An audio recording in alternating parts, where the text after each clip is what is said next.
Welcome to Top Winner Academy. Today we will be handling 12th October current affairs. First one, rose breasted grosbeak. Okay, researchers in Pennsylvania discovered an extremely rare bird recently. So one that's got both male and female feather coloring. Okay, it is called rose-breasted grosbeak. Actually, sexually dimorphic, meaning males and females have different color plumage, right? So feathers of both this bird, rose-breasted grosbeaks, it is males and females which are different. But see, male grosbeaks have black wings feathers and pink wing pits and breast prods, and the females it have brown wings, yellow wing pits, and no patches on their chest. Okay, researchers found a grosbeak that was split in the middle. Right, that means both male and female features could find on the same bird. Right, so what is that? It's called a bilateral gynandromorphism. That means the bird is both male and female. Right, the features of male and female features can be seen in the same bird, right, with one testis and one male character, that means on the half of its body, and one an ovary, that means one ovary, and other female characteristics on other side, right. This occurs when two sperms fertilize an egg that has two nuclei instead one. This results in the egg developing the chromosome from each sex. The condition is called bilateral gynandromorphism. Okay, bilateral gynandromorphism, right. So it can be observed in snakes, in insects, birds, and in some animals too. So I have given the this is a bird, so it has developed both male and both female characters. Okay, then second one, World Arthritis Day.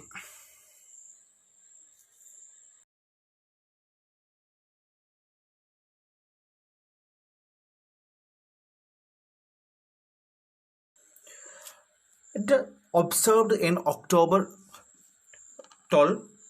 Okay, first started observing in 1996. Okay, what is arthritis? It's an inflammation in one or more joints is referred as arthritis. Okay, arthritis inflammation causes pain, stiffness, and swelling in the joints and the surrounding tissues, which usually worsens with age. Okay, the two most common types of are that osteoarthritis and rheumatoid arthritis. Osteoarthritis is usually caused by the normal wear and tear. Okay, as we getting age, so it causes osteoarthritis. So rheumatoid arthritis is an autoimmune disorder. Okay, there are other types of arthritis can be caused by infection, uric acid crystals, and underlying diseases such as psoriasis and lupus, etc. Okay, the World Arthritis Day 2020. So the theme is time to work. Okay, the World Arthritis Day 2020, the theme is time to work. Right. Then Garba, the longest dance festival. Okay, the longest dance festival. See, it's a dance form that originated in Gujarat region. First, so dance form originated in Gujarat region. So it is important in the point of view, prelims and mains. Traditionally, it is performed during the ninth day of Hindu festival Navaratri. Okay, Navaratri Hindu festival. So you can see this. So this is Garba dance, right? So either in the lamp of that means Garbhadeep, or an image of the goddess Durga is placed in the middle of the concentric rings, and the people dance around the center. Okay, there can be a lamp or the image of Durga goddess will be placed, and the people revolve. People will be dancing around this concentric rings, and people will dance around that particular Deepa. right? Particular Deepa. Bending sideways at every step, their arms making sweeping gestures, each movement ending in a clap, right? So there will be clap at the end of each movement. And reading that, there is called Dandiya Ras or Ras. Another kind of that dance is called Dandiya Ras or Ras. It is the traditional dance form of Gujarat. Another dance form from Gujarat. It is where it is performed by depicting scenes of Holi and Leela of Krishna and Radha. Okay, it performed during Navaratri event. It was also performed during Navaratri event. See, difference between that Dandiya and Garbha is, you can see it in Garbha, it will, the hands will be bare. There will nothing will be in the hands, right? During this, the sticks will be on the hands. And during Dandiya Ras, there will be sticks on the hands of the performer. Next is Norse temple. It is a temple of 1200 years old Norse temple from ancient Iron Age, unearthed by the archaeologists from Norway. Okay, it is dedicated to the god Thor and Odin. This 1200-year-old pagan temple dedicated to Thor and Odin. Okay, it is the world's first. So it is first, not first. Sorry, it is first Norse temple found till date. Okay, it is the world's first. It is first. Okay, it is the world's first temple found till date. Next is Brahma Kamal. What is Brahma Kamal? It's a flower that grows at elevation up to 3,500 to 4,800 meters. Okay, see, it is in Uttarakhand. It's the state flower of Uttarakhand. It blossom off season in Uttarakhand, right? See, this flower blooms only one night in a year, and that too after sunset. Right, it takes 2 hours or so for it to bloom fully to 8 inches in diameter. So to become 8 inches in diameter, it takes only 2 hours, right? See, it is called the king of Himalayan flowers and the state flower of Uttarakhand. King of Himalayan flowers or the state flower and the state flower of Uttarakhand.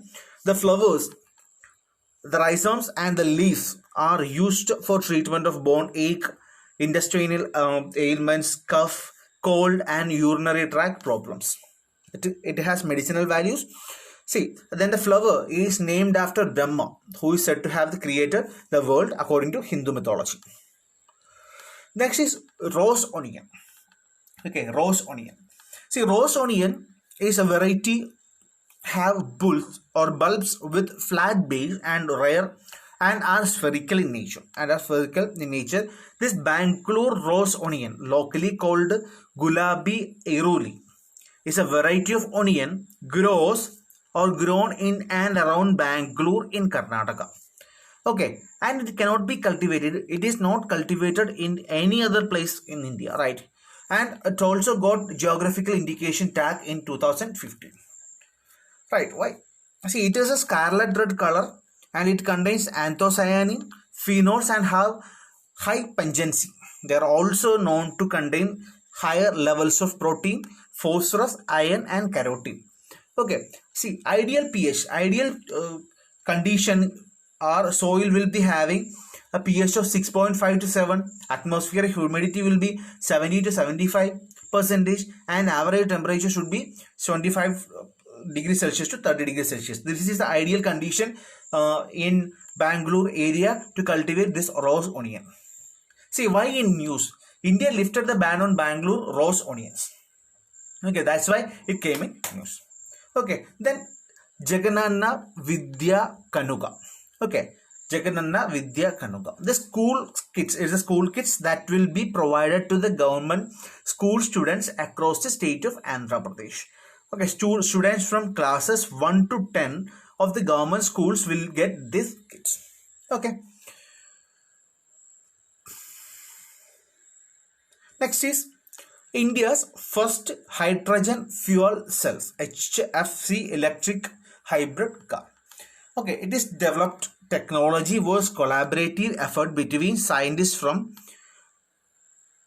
Council of Scientific and Industrial Research CSIR labs and National Chemical Laboratory NCL Pune and Central Electrochemical Research Institute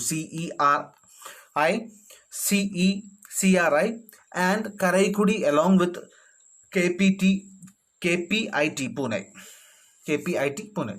Okay, see, it has a potential to reduce dependence on petrol and diesel once introduced in the market. How? See, in the HFC technology, hydrogen gas from onboard gas cylinder, as a gas cylinder interacts with the membrane electrode, okay, from anode side to produce protons positively and electrons. That means negatively charged particles. Okay, these protons, after passing through a proton exchange membrane, interact with the oxygen from the local air available on the cathode side to produce water. The electron flow through the outside circuit and produce electricity. See, only byproduct. The main point is that only byproduct here it is water. So it cannot pollute, right? This is technology. Okay. So that's all about this. Thank you very much. Bye.